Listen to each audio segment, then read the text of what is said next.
안녕하세요. 소영 목사가 들려주는 신앙의 집을 바르게 짓는 사람들의 교회 신집사 교회에 오신 것을 환영합니다. 오늘의 주제는 주여 자아의 삶을 끝내고 싶습니다. 이사야 38장 14에서 15절 나는 제비같이 학같이 지저귀며 비둘기같이 슬피 울며 내 눈이 쇠하도록 앙망하나이다. 여호와여 내가 압제를 받사오니 나의 중보가 되옵소서. 주께서 내게 말씀하시고 또 친히 이루셨사오니 내가 무슨 말씀을 하오리이까. 내 영혼의 고통으로 말미암아 내가 종신토록 방황하리이다. 주여 제가 자아의 삶을 끝내고 싶습니다. 그 이유는 자아는 너무 쉽게 상처받고 감정이 상하기 때문입니다. 또한 자아로 사는 삶은 환경에 의해 또는 주변 사람에 의해 마음이 요동치기 때문입니다. 그리고 사람들의 공격을 받아서 상처받을 때 자기 애는 고통을 당하기 때문입니다. 이렇게 조그만 문제에도 상처받는 내가 싫습니다. 그리고 사람에게 인정받지 못할까봐 두려워하고 또한 상급자와 주변 사람의 눈치를 보아야 하고 상처를 준 사람을 미워합니다. 이런 보이는 모든 환경과 결별하고 싶습니다. 주여 저를 건져주시기를 요청합니다. 라고 기도하고 계십니까? 그렇다면 자아를 포기할 때가 온 것입니다. 믿는 성도가 자신이 죄인임을 알게 되는 것은 주변 사람과의 부딪힘을 통해 아직도 살아있는 자아를 보게 되는 것입니다. 이런 부딪힘을 통해 우리의 육체적인 속성이 아직도 살아있다는 것을 깨닫게 됩니다. 죄는 집요합니다. 사탄은 매 순간 우리에게 찾아와 육신의 생각을 주입시킵니다. 그는 시도 때도 없이 찾아와 자기 애에 상처받은 것을 반복하여 생각나게 하여 감정을 상하게 합니다. 사탄은 그 감정에 넘어갈 때까지 불화살로 지속하여 공격합니다. 그 감정은 우리 안에 잠재해 있어서 어떤 문제로 인해 쌓아두었던 감정이 한꺼번에 폭발하면 그 기세가 대단합니다. 마치 폭탄이 터지는 것 같습니다. 그래서 죄의 속성이 발견될 때마다 십자가에 못 박아야 하고 육신의 생각을 예수 이름으로 내어 쫓아야 합니다. 십자가에 못 박는 것이란 감정을 죽은 자처럼 반응하지 않는 것입니다. 죄는 다른 모습으로 반복하여 찾아옵니다. 우리가 죄를 한번 이기고 나서 나는 더 이상 사탄의 꾀에 넘어가지 않을 자신이 있어 라고 말한다고 죄를 완전히 이길 수 있는 것은 아닙니다. 사탄은 또 다른 모습으로 우리에게 찾아오기 때문입니다. 우리는 이러한 죄를 이길 때도 있고 넘어질 때도 있습니다. 어떤 사람은 죄에 넘어간 자신을 심하게 자책하면서 영영 일어나려 하지 않는 사람도 있습니다. 그가 스스로 일어나지 않는다면 훗날에 자신이 얼마나 어리석었는가를 후회하게 될 것입니다. 또는 심한 모욕과 수치심으로 인해 낙담하다가 스스로 목숨을 끊는다면 자신에게 주어진 삶을 사탄에게 넘긴 것입니다. 사탄은 사망 권세자라고 성경은 증언하기 때문입니다. 나라의 부름을 받은 군인이 전쟁에 패하였다고 군인의 의무를 저버리지 않습니다. 군인은 패할 때도 있고 승리할 때도 있습니다. 군인이 군복을 입고 있는 이상은 나라를 지키기 위해 목숨 바쳐 그 의무를 다하게 됩니다. 믿는 자도 마찬가지입니다. 우리가 시험을 이기지 못할 때가 있을지라도 다시 일어나서 영적인 군인으로서 주님과 함께 삶을 이어나가는 것입니다. 그리고 우리는 주님을 찾아야 하고 그분 안으로 피해야 합니다. 우리는 날마다 변화받아서 새롭게 되어야 하는 과제를 수행해야 합니다. 그 새로운 환경은 성령으로, 말씀으로 변화되는 것입니다. 예수님께서 말씀하셨습니다. 마태복음 9장 17절 새 포도주를 낡은 가죽 부대에 넣지 아니하나니 그렇게 하면 부대가 터져 포도주도 쏟아지고 부대도 버리게 됨이라. 새 포도주는 새 부대에 넣어야 둘이 다 보전되느니라. 새 포도주는 예수님의 복음을 말씀하는 것입니다. 새 부대는 우리의 마음입니다. 묵은 마음을 그대로 갖고 있으면서 새 포도주를 받아들이면 아무 소용이 없습니다. 낡은 마음이란 아담으로부터 유전된 자연인의 속성과 육신의 생각을 말하는 것입니다. 마음이 새롭게 되지 않았다면 놀라운 복음이라 할지라도 사람 안에서 아무런 능력이 발휘되지 않습니다. 우리의 마음이 새롭게 되기 위해서는 모든 죄와 허물을 버려야 합니다. 우리의 죄는 십자가 보혈로 용서받아서 주님께서 오실 수 있는 깨끗한 마음의 성전이 되어야 합니다. 즉, 우리의 마음은 새롭게 변화되어야 합니다. 그래야 복음의 주체이신 예수님께서 함께 하실 수 있고 그분의 사역을 우리 안에서 펼쳐 나가실 수 있습니다. 마음의 심지를 견고히 하십시오. 이사야 26장 2에서 4절 너희는 문들을 열고 신의를 지키는 의로운 나라가 들어오게 할지어다. 주께서 심지가 견고한 자를 평강하고 평강하도록 지키시리니 이는 그가 주를 의뢰함이니이다. 너희는 여호와를 영원히 신뢰하라. 주 여호와는 영원한 반석이심이로다. 이사야는 구원의 성읍에 들어갈 수 있는 자들을 말씀합니다. 구원의 성읍인 천국에 들어갈 수 있는 그들의 속성 세 가지가 나옵니다. 1번 신의를 지키는 의로운 자입니다. 하나님께서는 구원의 성문을 열고 신의를 지키는 의로운 나라가 된 사람들을 들어오게 명령하십니다. 여기에서 신의의 한자 의미는 믿을 신과 옳을 의입니다. 신은 하나님께서 말씀하신 내용을 의심 없이 순수하게 믿는 것을 말하는 것입니다. 신의를 지키는 의로운 자는 바로 하나님에 대해 흔들리지 않고 그분의 말씀으로 인내하는 사람입니다. 성경에 나오는 믿음의 사람들은 여호와 하나님께 그 신의를 지켰습니다. 그 신의를 지키기 위해 예수님을 부인하지 않았고 인내하였고 순교를 당한 믿음의 사람들이 있었습니다. 의는 법적인 의미에서 깨끗하다라고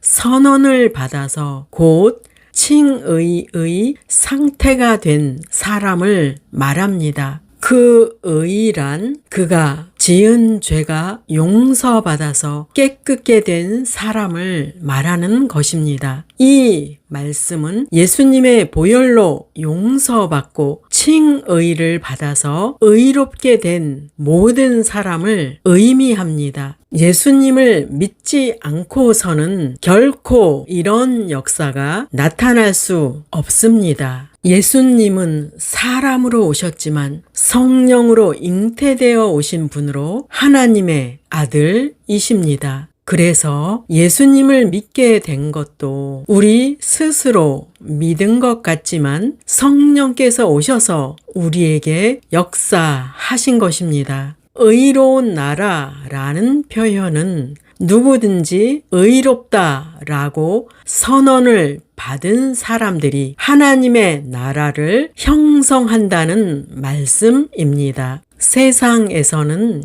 경제적으로 부유한 사람, 똑똑한 사람, 잘생긴 사람, 재주가 많은 사람이 인정을 받습니다. 그런데 이 땅에 오셨던 예수님께서는 세상에서 천대받고 무시당하고 버림받은 자들을 거절하지 않으십니다. 그 중에는 거지 나사로, 문둥병자, 중풍병자, 사람들이 싫어하는 세리, 손가락질 받던 창녀, 어린 소자들을 인정해 주시고 구원하셨습니다. 그들이 예수님을 믿었을 때 그들을 의롭다고 선언해 주시고 하나님의 나라의 구성원으로 인정해 주셨습니다. 예수님께서는 모든 사람을 지금도 차별을 두지 않고 부르고 계십니다. 예수님 앞으로 나오십시오. 가까운 교회에 등록하시고 예수님을 영접하십시오. 2번 심지가 견고한 자입니다. 심지가 견고하다는 것은 하나님을 향한 의지가 흔들림 없이 계속 유지되는 것을 말합니다. 세상의 유혹이나 핍박에도 흔들리지 않고 세속적인 영향으로부터 끊임없이 자신을 구별하며 오직 주님만을 의뢰하는 자를 가리킵니다. 제가 유튜브를 통해 말씀을 전하는 이유도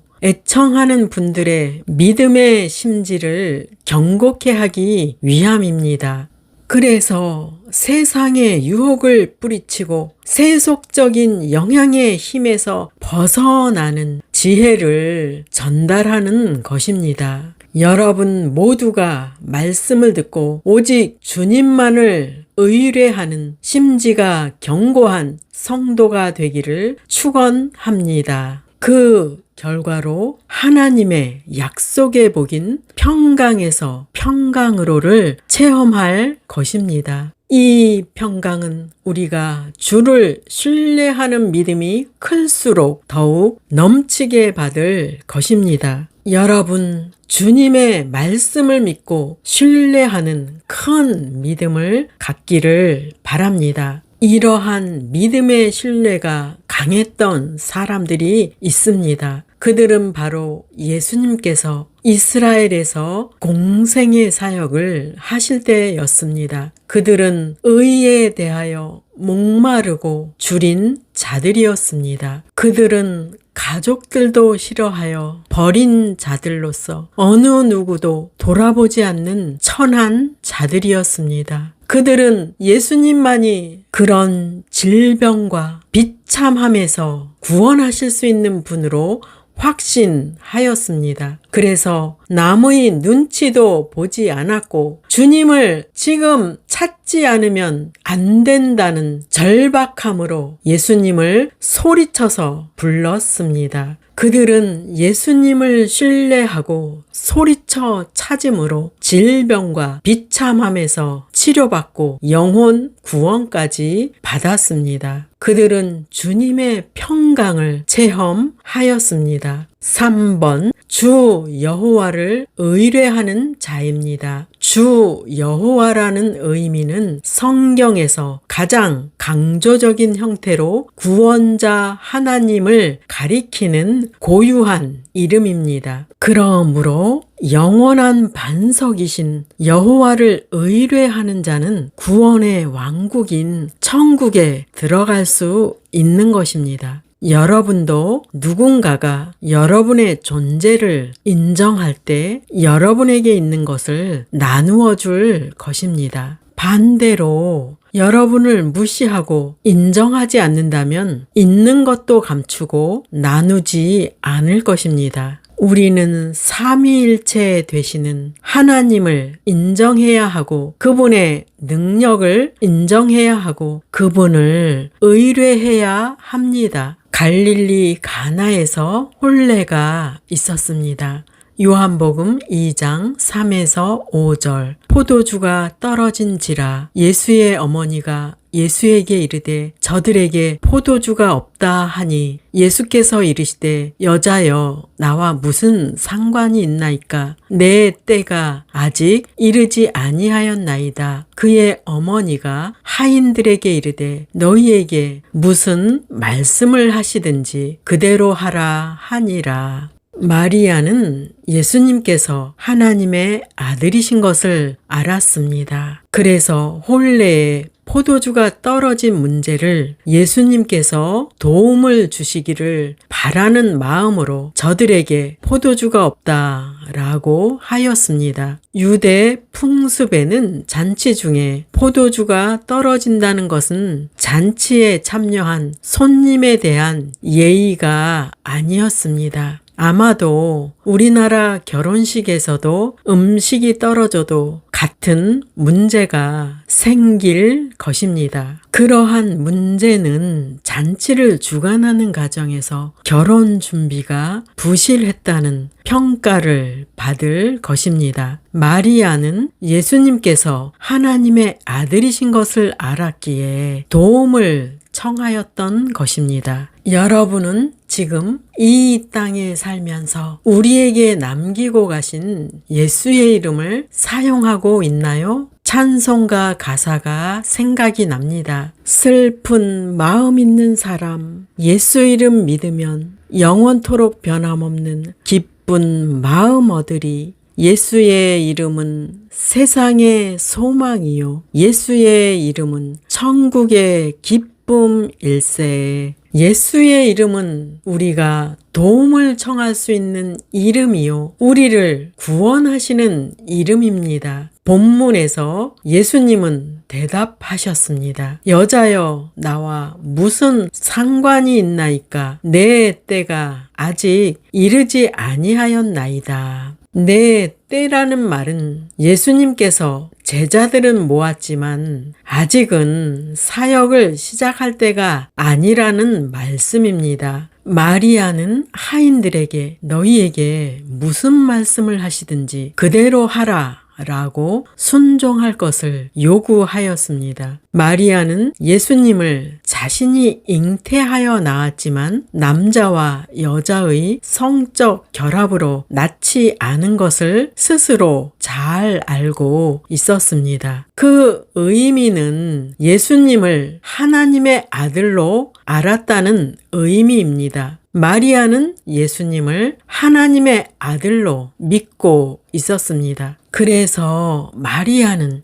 예수님께 즉 하나님의 아들에게 포도주가 떨어진 문제를 도와주시기를 요청하였던 것입니다. 예수님께서는 마리아가 예수님을 하나님의 아들로 신뢰하는 모습을 보시고 명령하십니다. 항아리에 물을 채우라 라고 말씀하셨습니다. 놀라운 것은 하인들이 순종했다는 사실입니다. 그들은 예수님께서 기적을 베푸시는 것을 본 적도 없었는데 마리아의 말을 듣고 예수님의 말씀에 순종하였습니다. 이렇게 하인과 같은 자세로 말씀의 명령을 따를 때 예수님의 기적을 체험할 수 있습니다. 기적은 예수님의 말씀이 합리적이거나 순리적으로 맞지 않다고 따지고 순종하지 않았다면 체험하지 못했을 것입니다. 요한복음 2장 9에서 10절.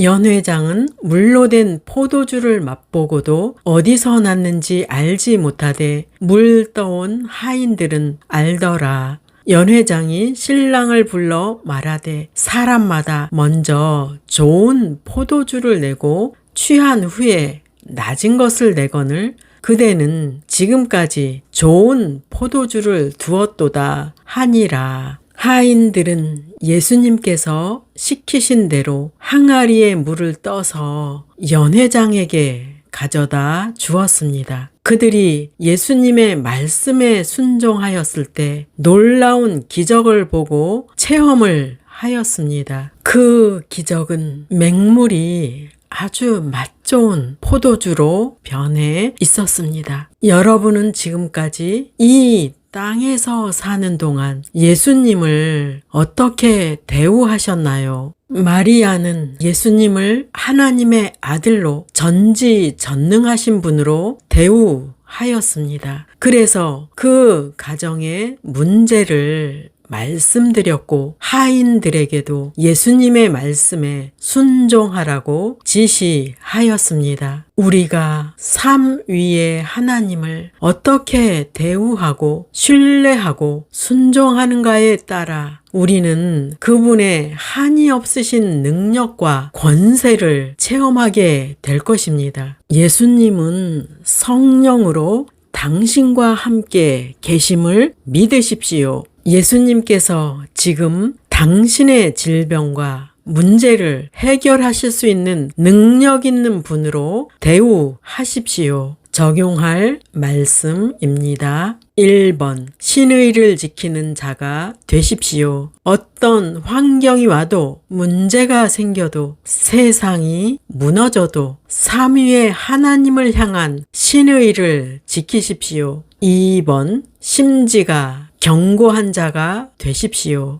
여러분의 심령의 뿌리가 견고하여 요동하지 않는 믿음을 유지하기를 바랍니다. 3번. 여호와를 의뢰하는 자가 되십시오. 여러분에게는 의지할 분이 계십니다. 주님을 의심 없이 의지하고 담대하게 의지하고 확실하게 의지하기를 바랍니다. 오늘 전한 말씀이 여러분에게 이루어지기를 예수 이름으로 축원합니다. 기도하시겠습니다. 아프신 분들은 아픈 곳에 손을 얹으시기 바랍니다. 하나님 아버지, 이 시간 하나님을 바라며 하나님을 의지하며 하나님을 믿으며 하나님을 신뢰하며 간구합니다. 하나님 아버지, 유대 땅에 병든 자들, 가난한 자들, 중풍병자, 눈먼 자, 안진뱅이, 문둥병자, 주님께서는 그들이 주님을 신뢰하고 주님을 믿을 때 그들의 질병을 고쳐 주셨습니다. 이 시간 손을 얹은 분들 주님을 신뢰함으로 질병이 치료되게 도와 주시옵소서. 주님을 신뢰함으로 모든 질병은 떠나가게 해 주시옵소서. 건강함을 주시옵소서. 새 힘을 주시옵소서. 주님을 신뢰함으로 모든 질병이 떠나가게 해 주시옵소서. 주님을 신뢰함으로 모든 문제가 해결되게 해 주시옵소서. 주님을 신뢰함으로 기적을 보게 해 주시옵소서. 주님을 신뢰함으로 능력을 체험하게 해 주시옵소서. 하나님 아버지, 하나님을 의뢰함으로 이 땅의 삶이 힘들고 어렵지만 믿음을 잘 유지하게 도와 주시옵소서. 주님의 영적인 비밀과 영적인 지혜와 하나님의 거룩한 뜻을 깨달아 알 수 있는 성도님들 되도록 축복하여 주시옵소서. 함께 하신 모든 분들, 가정과 교회를 축복하여 주시옵소서. 한 주간도 주님의 은혜로 지켜주시고 보호하여 주시옵소서. 예수님의 이름으로 기도드립니다. 아멘. 마지막 시대를 살아가는 하나님의 백성 여러분, 교회는 다니지만 예수님을 그리스도로 믿지 않는 여러분, 하나님에 대해서 예수님에 대해서 잘 모르시는 여러분, 가나안 성도 여러분, 우리 함께 성경에 근거해서 성령의 능력으로 신앙의 집을 말씀대로 바르게 건축하도록 합시다. 누구나 유튜브에서 신집사 교회를 구독하심으로 신집사 교회 사역에 동참할 수 있습니다. 신집사 교회를 통해 영상으로 선교하는데 동참하기를 원하시는 분들과 함께 연합하기를 원합니다. 아브라함 목사에게 언제든지 연락 주십시오. 우리 주 예수 그리스도의 이름으로 축복하고 또 축복합니다.